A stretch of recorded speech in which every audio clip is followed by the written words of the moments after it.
Hello नमस्कार दोस्तों, स्वागत है आप सबका अपना यूट्यूब चैनल नव्या क्लासेज में। नव्या क्लासेज में आप लोग का स्वागत है। आज हम लोग ज्ञान बिंदु जीएस एकेडमी का संपूर्ण भारतीय अर्थव्यवस्था पॉलिटी एक ही वीडियो में देखेंगे। ठीक है, एक ही वीडियो में देखेंगे। 800 प्लस क्वेश्चन है इसमें। ठीक है, 800 प्लस क्वेश्चन है। तो हम चलते हैं। अगर आप इस चैनल पर पहली बार हों और चैनल को सब्सक्राइब नहीं किए तो प्लीज़ आप चैनल को सब्सक्राइब जरूर कर लीजिएगा और बेल आइकन को ज़रूर दबा लीजिएगा ताकि आपको टाइम पर टाइम नोटिफिकेशन मिलती रहे। अगर आपको इसको पीडीएफ चाहिए तो आप पीडीएफ के लिए व्हाट्सएप मैसेज कीजिए 805117 8205 पर व्हाट्सएप मैसेज कीजिए। ठीक है, तो चलिए हम चलते। सबसे पहले पहला क्वेश्चन इसको बड़ा कर लेते हैं। चलिए,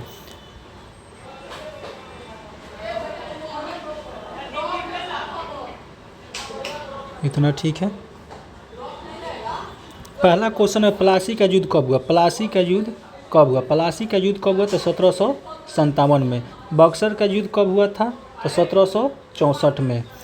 किसी एक्ट के तहत पहली बार कंपनी के प्रशासनिक और राजनीतिक कार्यों को मान्यता मिली। राजनीतिक कार्यों की मान्यता मिली तो कब? तो 1773 में। एक्ट के तहत केंद्रीय प्रशासन की नींव रखी गई। एक्ट के तहत केंद्रीय प्रशासन की नींव रखी गई तो कब? तो 1773 में। अगला क्वेश्चन, किसी अधिनियम के तहत बंगाल के गवर्नर को बंगाल का गवर्नर जनरल का पद कब दिया गया? कर किस अधिनियम के तहत बंगाल के गवर्नर को बंगाल का गवर्नर जनरल कब पद दिया गया? तो ये 1773 में। अगला क्वेश्चन है कि बंगाल के प्रथम गवर्नर जनरल कौन बना? बंगाल का प्रथम गवर्नर जनरल कौन बना? तो लॉर्ड वारेन हेस्टिंग्स। चलिए हम आगे चलते हैं 7 नंबर क्वेश्चन में। 7 नंबर क्वेश्चन है, किस अधिनियम के तहत कलकत्ता में 1774 ईस्वी में एक उच्चतम न्यायालय की स्थापना की गई? किस अधिनियम के तहत? 1773 अधिनियम के तहत। अगला क्वेश्चन है कि एक्ट ऑफ सेटलमेंट कब लाया गया? कब लाया गया? तो 1781 में। अगला है कि रेगुलेटिंग एक्ट किस कमियों को दूर करने के लिए किस एक्ट को लाया गया? तो एक्ट ऑफ सेटलमेंट। अगला क्वेश्चन है कि किस एक्ट के तहत कोलकाता की सरकार को बंगाल, बिहार और उड़ीसा के लिए भी विधि बनाने की प्राधिकार किया गया? तो ये एक्ट ऑफ सेटलमेंट 1781 में। अगला क्वेश्चन, आगे चलते हम लोग 11 नंबर में। कहें कि बोर्ड ऑफ डायरेक्टर्स और बोर्ड ऑफ कंट्रोलर की स्थापना किस एक्ट के तहत किया गया? तो 1784 ईस्वी के पिट्स इंडिया एक्ट। अगला क्वेश्चन है, कंपनी के अधिकार पत्र को 20 वर्षों के लिए बढ़ाया गया। यह कार्य का किस एक्ट के तहत हुआ? तो 1813 ईस्वी के चार्टर अधिनियम। आगे है कि किस एक्ट के तहत कंपनी के भारत के साथ व्यापार करने के अधिकार को छीन लिया गया? तो 1813 के चार्टर एक्ट अधिनियम। आगे चलते हैं कि किस एक्ट के द्वारा कंपनी के व्यापारिक अधिकार को पूर्णतः समाप्त कर दिया गया? तो 1813 चार्टर अधिनियम। आगे है कि किस एक्ट के तहत बंगाल के गवर्नर जनरल को भारत का गवर्नर जनरल कहा गया? तो यह 1833 के चार्टर एक्ट के। 16 नंबर क्वेश्चन है कि प्रथम विधि आयोग का गठन कब किया गया? तो 1834 में। प्रथम विधि आयोग का गठन किसकी अध्यक्षता में किया गया? तो लॉर्ड मैकाले के। अगला क्वेश्चन है कि किस अधिनियम के द्वारा गवर्नर जनरल की परिषद के विधायी की? किस अधिनियम के द्वारा गवर्नर जनरल की परिषद की विधायी एवं प्रशासनिक कार्यों को अलग कर दिया गया? तो 1853 ईस्वी का चार्टर अधिनियम के द्वारा। किस अधिनियम के तहत बोर्ड ऑफ डायरेक्टर तथा बोर्ड ऑफ कंट्रोलर को समाप्त कर दिया गया। बोर्ड ऑफ कंट्रोलर को समाप्त कर दिया 1858 ईस्वी का भारत शासन अधिनियम। आगे चलते हैं 20 नंबर क्वेश्चन के। भारत के गवर्नर जनरल का नाम बदलकर वायसराय किस अधिनियम के तहत किया गया? वायसराय किस अधिनियम के तहत किया गया? तो 1858 के। भारत के अंतिम गवर्नर जनरल कौन थे? तो लॉर्ड कैनिंग। भारत के प्रथम वायसराय कौन थे? तो लॉर्ड कैनिंग। विभागीय प्रणाली का प्रारंभ किस अधिनियम के तहत हुआ? तो 1861 ईस्वी भारत परिषद अधिनियम। गवर्नर जनरल को पहली बार अध्यादेश जारी करने का अधिकार किस अधिनियम के तहत किया गया? तो 1861 ईस्वी का। आगे चलते 1862 में लॉर्ड कैनिंग ने 3 भारतीयों को विधान परिषद में मनोनीत किया था। वो कौन थे? तो बनारस के राजा, पटियाला के महाराज और सर दिनकर राव को। आगे है कि ईस्ट इंडियन कंपनी को किस अधिनियम के तहत भंग किया गया? ईस्ट इंडियन कंपनी को किस अधिनियम के तहत भंग किया गया? तो 1873 ईस्वी के अधिनियम। अगला है कि ईस्ट इंडिया कंपनी को कब भंग किया गया? 1 जनवरी 1884 को। महारानी विक्टोरिया को भारत का सामग्री कब घोषित किया गया? तो 28 अप्रैल 1876 में। आगे चलते हैं। अप्रत्यक्ष चुनाव प्रणाली की शुरुआत किस अधिनियम के तहत हुआ? तो 1892 के भारत परिषद अधिनियम। 1892 ईस्वी भारत परिषद अधिनियम किस अधिनियम के तहत राजस्व एवं बजट पर बहस करने का अधिकार दिया गया? तो 1892 ईस्वी का। मार्ले मिंटो सुधार किस अधिनियम को कहा जाता है? तो 1909 ईस्वी का भारत शासन अधिनियम। पहली बार मुस्लिम समुदाय के लिए पृथक प्रतिनिधित्व का उपबंध किस अधिनियम के तहत किया गया था? 1909 का। केंद्रीय और प्रांतीय विधान परिषद को पहली बार बजट पर बहस करने का अधिकार किस अधिनियम के तहत किया गया? कह रहा है कि केंद्रीय और प्रांतीय विधान परिषद को पहली बार बजट पर बहस करने का अधिकार किस अधिकार के तहत किया गया? तो 1909 के। 34 नंबर क्वेश्चन है कि मत देने का अधिकार किस अधिनियम के तहत दिया गया? किस अधिनियम के तहत दिया गया? तो 1909 के। आगे चलते हैं। 35 नंबर क्वेश्चन के सांप्रदायिक निर्वाचन का जनक किसे माना जाता है? तो लॉर्ड मिंटो को। प्रथम भारतीय कौन थे जिन्होंने वायसराय की कार्यपालिका परिषद का सदस्य बनाया गया? तो सत्येंद्र प्रसाद सिन्हा। भारत में ब्रिटेन के सभी संवैधानिक प्रयोगों में सबसे कम समय तक चलने वाला अधिनियम कौन था? 1909 था। मॉन्टेग्यू जेम्स फोर्ड सुधार किस अधिनियम को कहा जाता है? तो 1919 के भारत शासन अधिनियम को कहा जाता है। केंद्र में द्विदंडात्मक विधायिका की स्थापना किस अधिनियम के तहत किया गया? तो 1919 का। प्रांतों में दैव शासन प्रणाली का प्रवर्तन किस अधिनियम के तहत हुआ था? तो 1919 का। प्रांतों में द्वैध शासन के जनक किसे कहा जाता है? तो लियोन्स कार्टियस को। एक लोक सेवा आयोग का गठन अधिनियम के तहत हुआ था 1919 का। पहली बार केंद्रीय बजट को राज्यों के बजट से अलग कब किया गया? 1919 का। वैधानिक आयोग का गठन किस अधिनियम के तहत हुआ? तो 1919 का। महिलाओं को पहली बार वोट देने का अधिकार किस अधिनियम के तहत किया गया? तो 1919 का। 1919 का भारत शासन अधिनियम के समय इंग्लैंड के प्रधानमंत्री कौन थे? तो लॉर्ड जॉर्ज। कौन सा अधिनियम साइमन कमीशन की रिपोर्ट पर आधारित है? कह रहा है कि कौन सा अधिनियम साइमन कमीशन के रिपोर्ट पर आधारित है? तो 1935 का भारत शासन अधिनियम। 1935 ईस्वी के अधिनियम में कितने अनुच्छेद और कितने अनुसूचियाँ थी? तो 321 अनुच्छेद और 10 अनुसूचियाँ थी। प्रांतीय स्वायत्तता किस अधिनियम से संबंधित है? तो 1935 का भारत शासन अधिनियम। प्रांतों में द्वैध शासन को समाप्त किस अधिनियम के तहत हुआ? तो 1935 का। केंद्र में द्वैध शासन की स्थापना किस अधिनियम के तहत हुआ?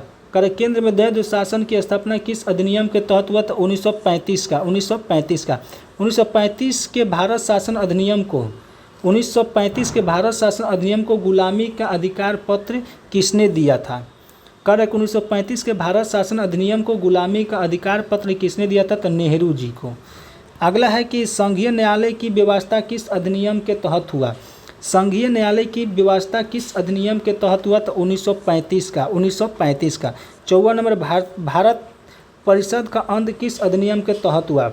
भारत परिषद का अंत किस अधिनियम के तहत हुआ? तो 1935 का। किस अधिनियम में प्रस्तावना का अभाव था? किस अधिनियम में प्रस्तावना का अभाव था? 1935 में। बर्मा को भारत से अलग किस अधिनियम के तहत हुआ था?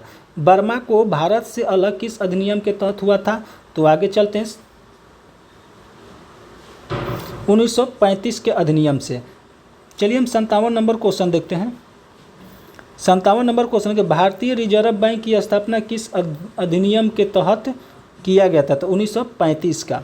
1947 का भारतीय स्वतंत्रता अधिनियम को प्रस्तावित कब किया गया? तो ये हमारे किया गया 4 जुलाई 1947 को। आगे है कि 1947 ईस्वी को भारतीय स्वतंत्रता अधिनियम को स्वीकृत कब किया गया? तो 18 जुलाई 1947 को। आगे है कि संविधान सभा विधानमंडल के रूप में कार्य किस अधिनियम के तहत करती है? तो ये 1947 का अधिनियम। 61 नंबर क्वेश्चन के संविधान सभा का गठन कब किया गया? संविधान सभा का गठन कब किया? तो जुलाई 1946 ईस्वी। कैबिनेट मिशन के सदस्य कौन थे? कैबिनेट मिशन के सदस्य कौन थे? स्टेफर्ड क्रिप्स, पेंथिक लॉरेंस तथा A.B. अलेक्जेंडर। 63 नंबर है कि भारत के लिए संविधान सभा का विचार सर्वप्रथम स्वराज पार्टी ने कब रखा? तो 1924 में।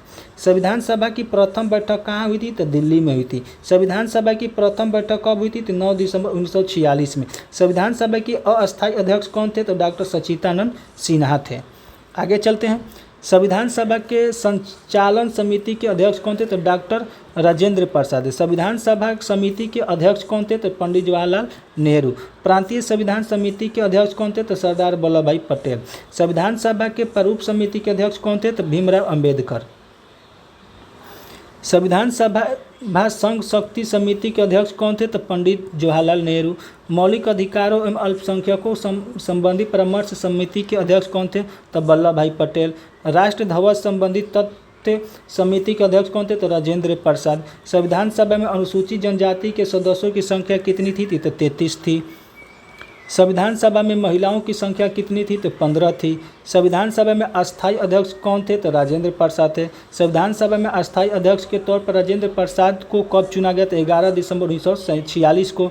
संविधान सभा में उद्देश्य प्रस्ताव को कब पेश किया गया था? संविधान सभा में उद्देश्य प्रस्ताव को कब पेश किया गया था? तो 13 दिसंबर 1946 को। संविधान सभा में उद्देश्य प्रस्ताव को किसने पेश किया था? तो नेहरू जी ने। चलिए आगे चलते हैं 80 नंबर में।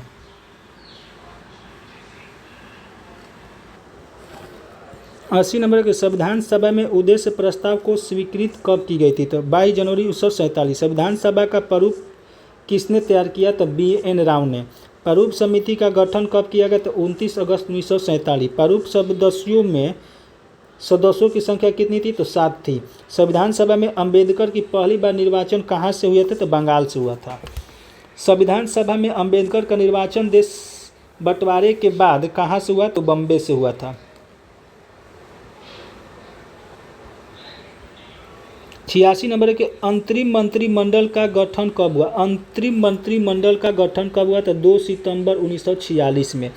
अंतरिम मंत्रिमंडल में कार्यकारी परिषद के उपाध्यक्ष कौन थे? तो जवाहरलाल नेहरू थे। अंतरिम मंत्रिमंडल में गृह, सूचना तथा प्रसारण मंत्री कौन थे? तो वल्लभ भाई पटेल। अंतरिम मंत्रिमंडल में रक्षा मंत्री कौन थे? तो बलदेव सिंह। अंतरिम मंत्रिमंडल में उद्योग तथा पूर्ति के मंत्री कौन थे? तो जॉन मथाई। अंतरिम मंत्रिमंडल में शिक्षा मंत्री कौन थे? तो राजगोपालचारी। अंतरिम मंत्रिमंडल में खाद्य एवं कृषि के मंत्री कौन थे? तो राजेंद्र प्रसाद। अंतरिम मंत्रिमंडल में रेलवे मंत्री कौन थे? तो आसफ अली। अंतरिम मंत्रिमंडल में श्रम मंत्री कौन थे? तो जगजीवन राम। अंतरिम मंत्रिमंडल में कार्य खान एवं बंदरगाह कौन थे? तो CH भाभा। मुस्लिम लीग के सदस्य अंतरिम मंत्रिमंडल में कब शामिल हुए? तो 26 अक्टूबर 1946। मुस्लिम लीग के वित्त मंत्री कौन थे? तो लियाकत अली खां। मुस्लिम लीग के वित्त मंत्री कौन थे? I चुंदरीगार। मुस्लिम लीग में विधि मंत्री कौन थे? जोगेंद्र नाथ मंडल। मुस्लिम लीग में संचार मंत्री कौन थे? तो अब्दुल रब नसरत। मुस्लिम लीग में स्वास्थ्य मंत्री कौन थे? तो गजानंद अली खां। आगे देखते हैं, संविधान सभा का पुनर्गठन कब किया गया? तो 31 अक्टूबर 1948 को। प्रारूप समिति ने अपना रिपोर्ट कब पेश किया? तो 21 फरवरी 1948 को। संविधान सभा ने संविधान का प्रथम वाचन कब तक किया गया? तो 4 नवंबर से 9 नवंबर 1948 तक। संविधान सभा में संविधान का दूसरा वाचन कब से कब किया गया? तो 19 नवंबर 1948 से 17 अक्टूबर 1948 तक। संविधान सभा में तीसरा वाचन कब से कब तक चला गया? तो 14 नवंबर से 26 नवंबर 1949 तक। 5 जुलाई 1947 को रियासती विभाग बनाया गया। इसके अध्यक्ष कौन थे और सचिव कौन थे? तो वल्लभ भाई पटेल अध्यक्ष थे। चलिए आगे देखते हैं हम। अब BP मेनन सचिव थे। 108 के संविधान के निर्माण में कितना समय लगा था? तो 2 वर्ष 11 महीना 18 दिन। संविधान के प्रारूप में कुल कितने दिन बहस हुए थे? तो 114 दिन। संविधान के निर्माण में कितने रुपए का व्यय हुआ था? तो 64 लाख रुपया। संविधान को संविधान सभा के द्वारा पारित कब किया गया? तो 26 नवंबर 1949 को। संविधान सभा की अंतिम बैठक कब हुई थी? तो 24 जनवरी 1949 को। संविधान सभा राष्ट्रमंडल में भारत की सदस्यता की सत्यापन कब की गई? तो मई 1949 को। संविधान सभा ने राष्ट्रीय ध्वज को कब अपनाया था? 22 जनवरी 1949 को। संविधान सभा ने राष्ट्रगान को कब अपनाया था? तो 24 जनवरी 1950 को।